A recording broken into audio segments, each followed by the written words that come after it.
अगर आप ये वीडियो देख रहे हैं तो जरूर आप फोटोशॉप से जुड़े हुए हैं, फोटोशॉप में आप काम करते हैं या फोटोशॉप आप सीख रहे हैं। तो जब भी आप फोटोशॉप में कोई काम करते हो, कोई लेयर बनाते हो या कोई कटआउट बनाते हो, तो आपको वहां पर फीदर की रिक्वायरमेंट होती है, फीदर की जरूरत होती है। तो आज की इस वीडियो में मैं आपको अच्छे तरीके से सिखाऊंगा कि फीदर का हम कहाँ पर कितना यूज करते हैं, कितने पिक्सल का फीदर हम कहाँ पर देते हैं, और कहाँ पर हम कम फीदर देते हैं और कहाँ पर हम ज्यादा फीदर देते हैं, या ये कह लीजिए कहाँ पर हमें फीदर की ज्यादा देने की जरूरत होती है और कहाँ पर फीदर की हमें कम देने की जरूरत होती है। तो चलिए वीडियो को करते हैं स्टार्ट। सबसे पहले हम यहाँ पर फोटोशॉप को ओपन कर लेते हैं। ये फोटोशॉप हमारा ओपन हो गया, पहले से ही मैंने खोला हुआ था, और मैंने यहाँ पर आपको सिखाने के लिए एक फाइल का भी कटआउट तैयार कर रखा है ताकि वीडियो ज्यादा लंबी ना हो। तो सबसे पहले मैं इस इमेज को ओपन करता हूँ। यहाँ पर ये इमेज है, ये मैंने इसको ओपन कर लिया। यहाँ पर एक चीज और, फीदर हम ज्यादा से ज्यादा हम 250 पिक्सल का फीदर दे सकते हैं, और कम से कम आप 1 का 0.5 का जितना भी देना चाहें आप दे सकते हैं। लेकिन इसके हाईएस्ट जो है 250 से ऊपर आप किसी इमेज का फीदर नहीं दे सकते। तो चलिए फीदर क्या है यही जानने के लिए मैंने इस इमेज को ओपन किया है। फीदर बेसिकली मैं फीदर के बताऊं कि फीदर की हमें रिक्वायरमेंट क्या होती है। फीदर की रिक्वायरमेंट जो भी हम कटआउट करते हैं उसकी शार्पनेस और उसकी सॉफ्टनेस, यानी कि कितने उसके किनारे स्मूथ हों और कितने किनारे उसके हार्ड हों, इसी चीज को मैनेज करने के लिए हमें फीदर की जरूरत पड़ती है। यानी कि या ये कह लीजिए कि फीदर के द्वारा ही हम फोटो के किनारों की शार्पनेस को और उसकी सॉफ्टनेस को डिफाइन करते हैं या मैनेज करते हैं। तो ये मैंने यहाँ पर कटआउट बना रखा है पहले से ही। तो यहाँ पर मैं ये ब्लैक, ये रेड कलर इसके पीछे बैकग्राउंड में डालता हूँ, या मैं इसको थोड़ा और रेड लेता हूँ। ये मैंने रेड ले लिया यहाँ पर, और यहाँ पर मैं कंट्रोल जे करता हूँ, एक नई लेयर बनाता हूँ, और ये नीचे वाली जो लेयर है यहाँ पर मैं रेड कलर फिल करता हूँ आल्ट बैक स्पेस की मदद से।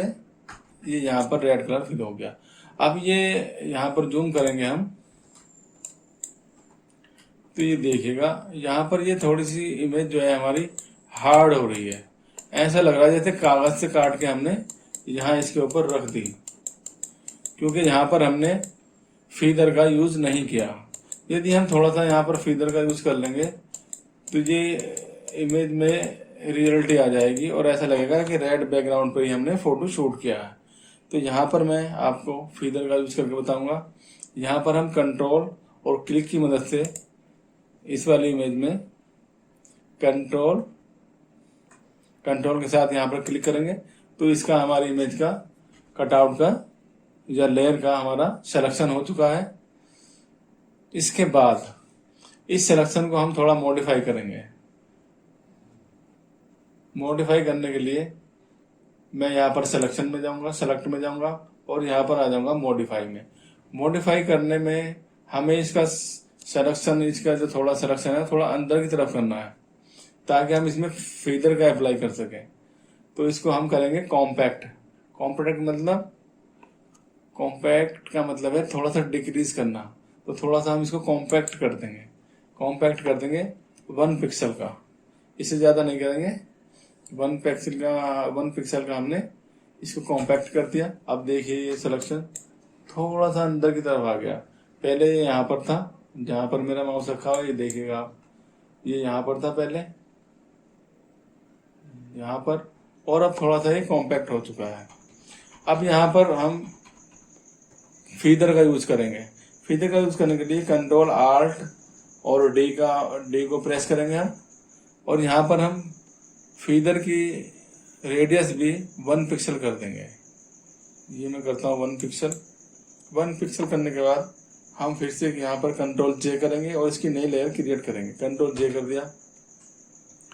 अब देखिए यहाँ पर मैं जूम करता हूँ यहाँ पर, और नीचे वाले लेयर को अगर मैं ऑफ कर दूं तो ये देखिए ये सॉफ्ट हो चुका है।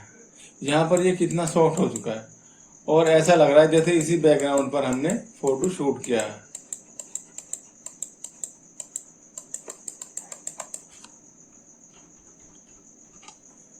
तो ये एक चीज समझ में आ गई आपको, इतना फेदर दिया। अब देखिए यहाँ पर मैं अगर ज्यादा फेदर दूंगा, आप देखिए अभी दिखाता हूँ आपको।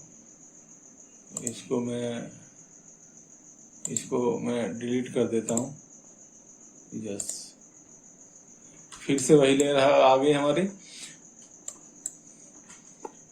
फेदर देने के लिए फोटोग्राफ का हमें, इमेज का जो है, हमें रेजोल्यूशन भी पता होना चाहिए, क्योंकि फेदर जितना ज्यादा हम देंगे तो फोटो के अकॉर्डिंग ही देंगे कि कितनी हैवी इमेज है और कितना फेदर इस पे सही रहेगा। तो यहाँ पर हम Alt+I के साथ इसका इमेज का साइज देखेंगे, तो यहाँ पर इसका रेजोल्यूशन जो है 72 है, यानी कि ये एक्चुअल रेजोल्यूशन जो है यही होता है 72। और इसको हम बढ़ा भी सकते हैं इमेज क्वालिटी हाई करने के लिए। तो यहाँ पर मैं इसका रेजोल्यूशन भी थोड़ा बढ़ा लेता हूँ, इसको मैं कर लेता हूँ 200।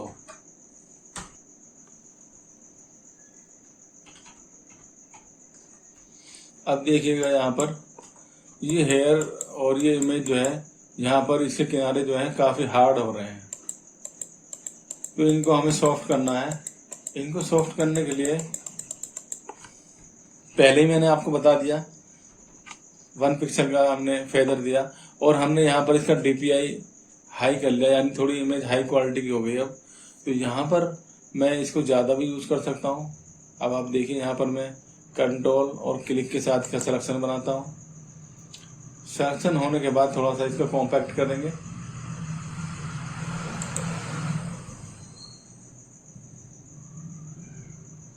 ये मैं मॉडिफाई में गया और यहाँ पर मैं कॉम्पैक्ट में चला गया,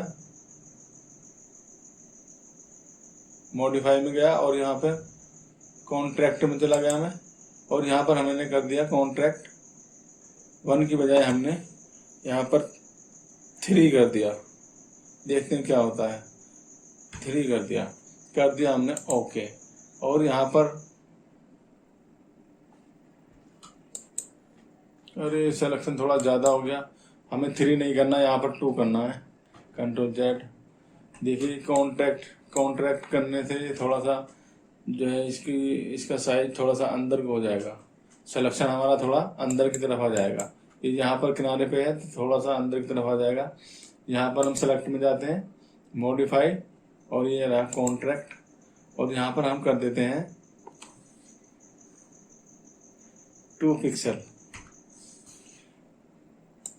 ये देखिएगा थोड़ा सा अंदर की तरफ आ गया। और अब हम यहाँ पर इसका फेदर देंगे। यहाँ पर फेदर देने के लिए हम इमेज में भी जा सकते हैं, सेलेक्ट में जाएंगे और यहाँ पर ये लिखा हुआ फीदर, तो यहाँ पर फीदर पर क्लिक कर देंगे और यहाँ पर हम कर देते हैं 2 कर सकते हैं, 2 करते हैं या 3 करते हैं। यहाँ पर मैं 2 ही करूँगा। ये मैंने 2 कर दिया। अब देखिएगा मैं करता हूँ Ctrl+J करने के बाद अगर मैं इस लेयर को हाइड करता हूँ, इस वाली को, देखिए यहाँ पर कितना फर्क आ रहा है।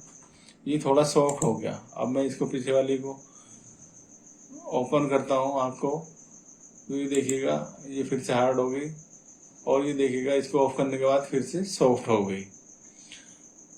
तो कितनी सॉफ्टनेस की हमें जरूरत होती है वो फेदर से हम डिफाइन करते हैं। ये देखिएगा मैं इसको ऑन करता हूँ तो फिर हार्ड हो गई, और इसको मैं ऑफ करता हूँ तो फिर से सॉफ्ट हो गई। अब एक चीज और, ये देखिएगा मैं यहाँ पर इसको सेलेक्ट करता हूँ रेक्टेंगल में। सबसे पहले रेक्टेंगल में मैं इसको सेलेक्ट करता हूँ और इसको मैं मर्ज कर देता हूँ। एक और लेयर, एक और फाइल बना, इसका पहले मैं इसकी डुप्लीकेट फाइल बना लेता हूँ, डुप्लीकेट, ओके। इसके बाद मैं इसको डाउन कर देता हूँ और इस फाइल पर हम काम करते हैं। इसको मैं मर्ज कर देता हूँ। मर्ज करने के लिए हम करते हैं Ctrl+Shift+E। Ctrl+Shift+E से ये बिल्कुल फ्लैट हो गई और ये मर्ज हो गई फोटोग्राफ। अब मैं इसको यहाँ पर ले जाना चाहता हूँ दूसरी फाइल में। ये देखिएगा यहाँ पर मैं इसको करता हूँ Ctrl+C, और यहाँ पर एक नई फाइल इसकी फिर डुप्लीकेट करता हूँ और यहाँ पर इसका कलर डाल देता हूँ रेड। अब ये देखिए रेड आ गया।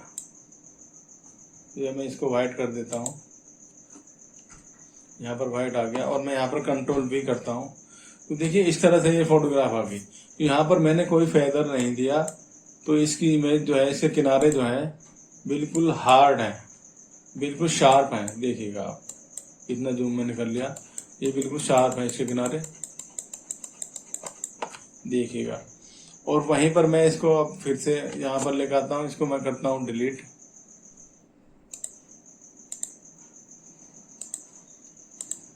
और ये सेलेक्ट है हमारा।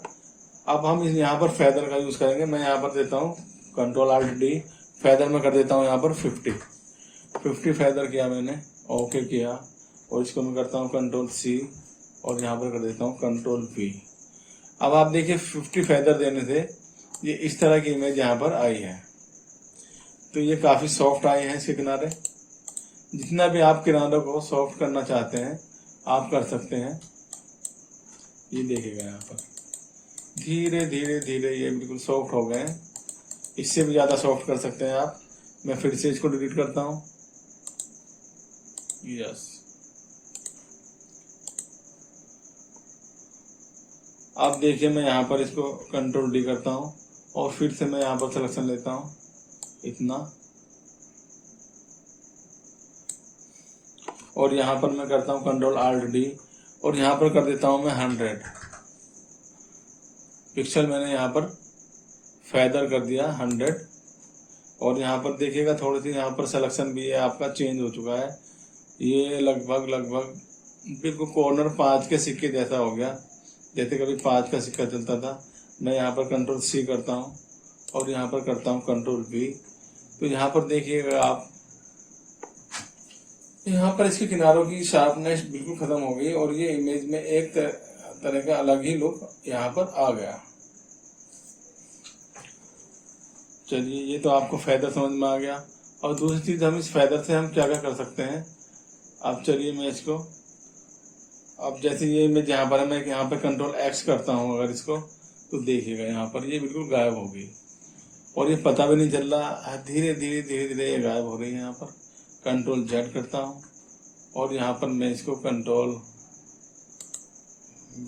करता हूँ फिर से, और इसका शेप आकार जो है थोड़ा सा इसका बड़ा कर देता हूँ Ctrl+D करके।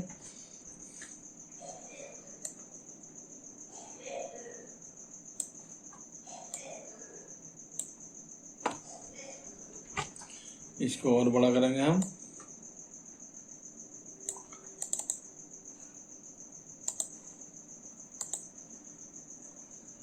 अब देखिए यहाँ पर से मैं इस वाली इमेज को यहाँ पर कॉपी कर देता हूँ इसको, ये देखिएगा। तो अब एक इसका अलग ही लुक देखने में आ रहा है। तो आप यहाँ पर एक डिजाइनिंग कर सकते हैं और यहाँ पर मैं Ctrl+T करता हूँ तो ये इसका फ्लिप हॉरिजॉन्टल कर देता हूँ, तो इसका फेस इधर आ गया।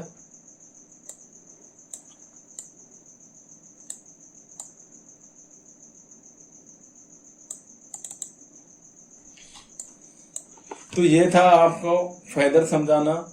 आप समझ गए होंगे कि फेदर का हम यूज कहाँ पर करते हैं और फेदर का क्या काम है। फेदर का यही काम है कि आप किसी इमेज के या किसी कटआउट के किनारों को कितना सॉफ्ट करना चाहते हैं और कितना हार्ड करना चाहते हैं। आज के लिए इतना ही, मिलते हैं नेक्स्ट वीडियो में।